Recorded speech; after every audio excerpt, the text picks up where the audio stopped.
फल की बाबत खुदा ने कहा है कि ना उसको खाना, ना छूना, वरना क्या हो जाओगे, मर जाओगे।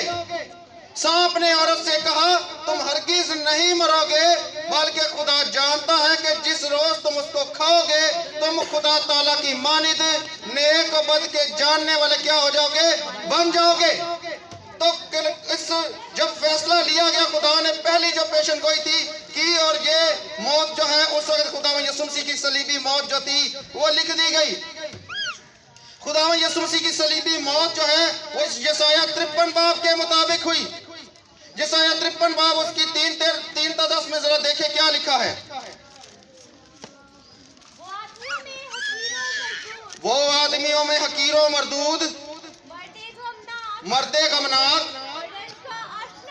और रंज का आशना था, लोग उससे गोया रूपोश थे। उसकी तहकीर की गई, उसकी तहकीर की गई और हमने उसकी कुछ कदर ना जानी, उसकी कुछ कदर ना जानी।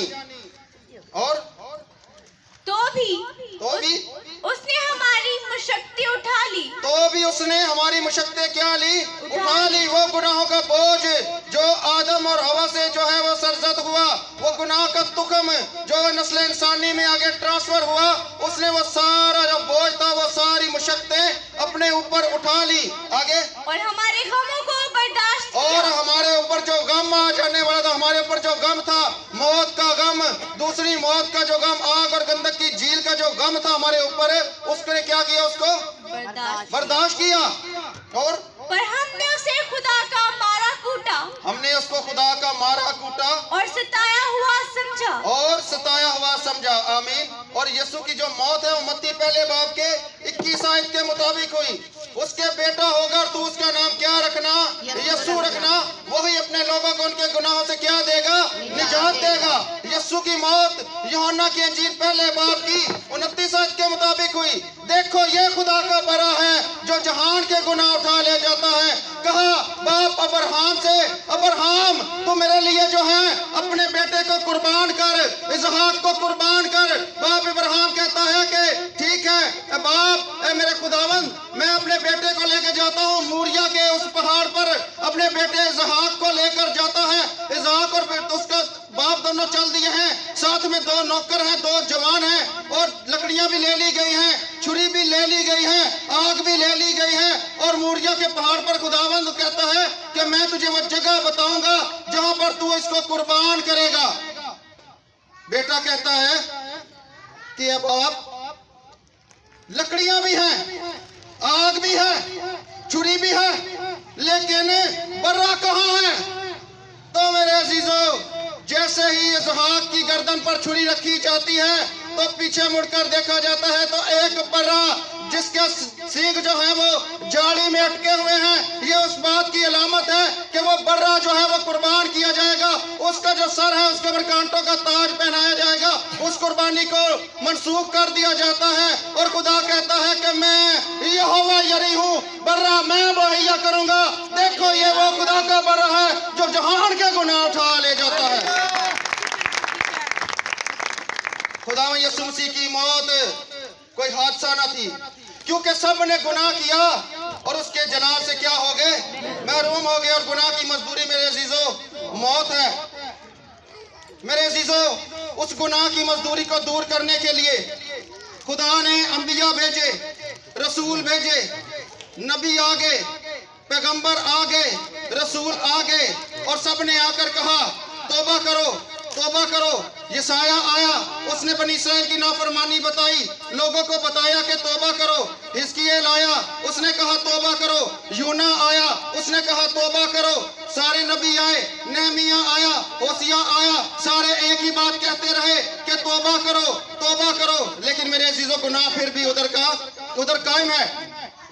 मूसा कलीमुल्लाह आया, मूसा कलीमुल्लाह को कहा गया कि मैं बनी इस्राएल के लिए 10 अहकाम भेजूंगा, मैं बनी इस्राएल के लिए शरीयत को नाफिज करूंगा। 10 अहकाम आए कि तू अपने लिए कोई तराशी हुई मूरत न बनाना, किसी के आगे तू मेरे अलावा सजदा न करना, तू चोरी न करना, तू ज़िना न करना, तू झूठी गवाही न देना, और तू अपनी पड़ोसी की किसी भी चीज का लालच ना करना। लेकिन मेरे अजीजों वो सब कुछ उसी तरह कायम है। नबी भी है, पैगंबर भी है, तौरात भी है, ज़बूर भी है। और जब ज़बूर आया तो दाऊद नबी क्या फरमाते हैं, फजल नाल है रब बख्श गुनाह सब।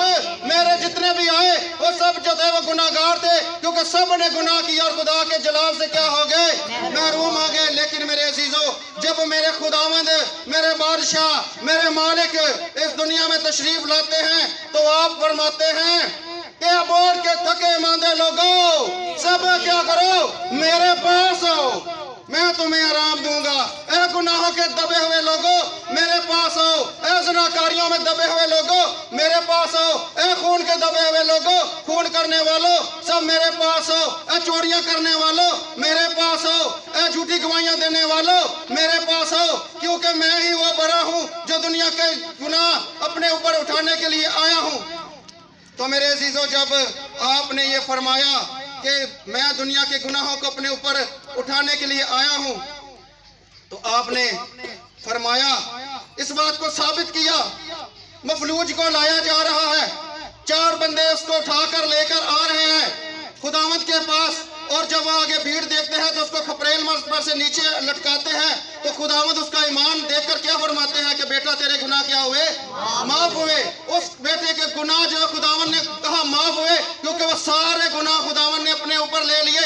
एंड फेल के वक्त पकड़ी गई औरत को जब संसार किया जा रहा था तो फरमाया, बेटी तेरे गुनाह माफ हुए। वो भी गुनाह अपने ऊपर, उसकी जनाकारी का गुनाह अपने ऊपर लिया, उस बीमार का गुनाह अपने ऊपर लिया। और मेरे अजीजों, जब वो फरमाते हैं, और वो वक्त भी आता है जब वो पूरी दुनिया के गुनाह को अपने ऊपर उठाते हैं, अपने ऊपर पूरी दुनिया का गुनाह लेते हैं, तो मेरे अजीजों, बाप भी उस गुनाह को देख नहीं सकता।